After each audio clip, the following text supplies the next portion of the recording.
About new developments in the Michael Flynn case. Judge Emmett Sullivan has hired a high-profile attorney to help with his response to this appeals court situation. The court ordered Sullivan to respond to Flynn's latest effort to get his case dismissed.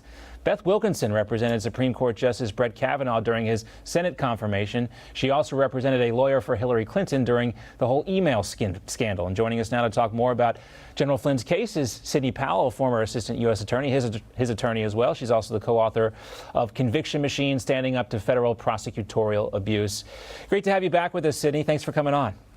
Thank you, John. My pleasure. So just when you think it can't get any weirder, there's another lawyer now involved in this case. We talked previously about the unprecedented action by Judge Sullivan to hire a retired judge to basically argue the Defense Department's case, I guess, in some way, or actually make the case on why this case should be dismissed. And now he's hiring his own attorney to advise him here. Have you ever heard of anything like this?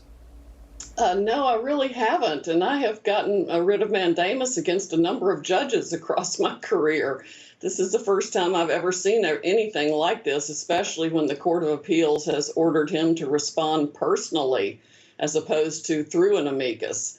So it's just bizarre. The other thing, too, here, and, you know, I hate to ask this question because it seems so obvious, but I want you to answer it because your answer is always important here.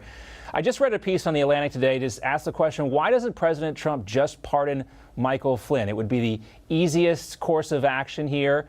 It would get rid of all of his legal headaches and his legal bills or the consequences of his guilty plea. But tell us again why, in the response to this piece in The Atlantic, why General Flynn wants to withdraw his guilty plea and change things here. We feel very strongly that it's important for our justice system to work. And that means for the Department of Justice to come forward as it has. I mean, I can't applaud it enough for admitting the misconduct that went on here. For the people of this country to have any faith in our system of justice and the Department of Justice and the FBI, all these wrongs must be exposed. And General Flynn is entitled to be exonerated. That's what I've wanted for him from the beginning, because I saw how contrived and concocted this whole prosecution was.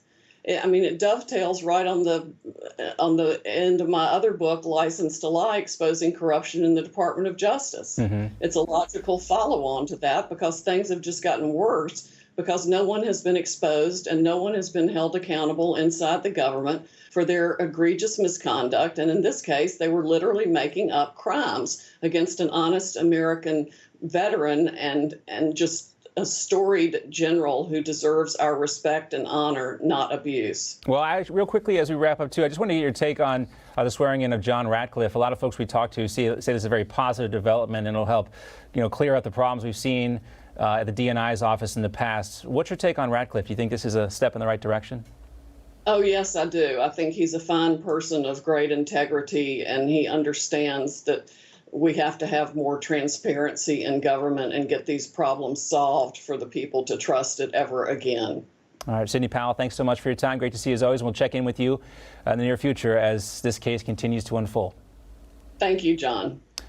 You just watched Newsmax TV, America's fastest growing news channel, now in 65 million homes. Get Newsmax TV on all the major cable systems or go to NewsmaxTV.com and click on the Find Newsmax tab to locate us. Remember, Newsmax TV, we're real news for real people.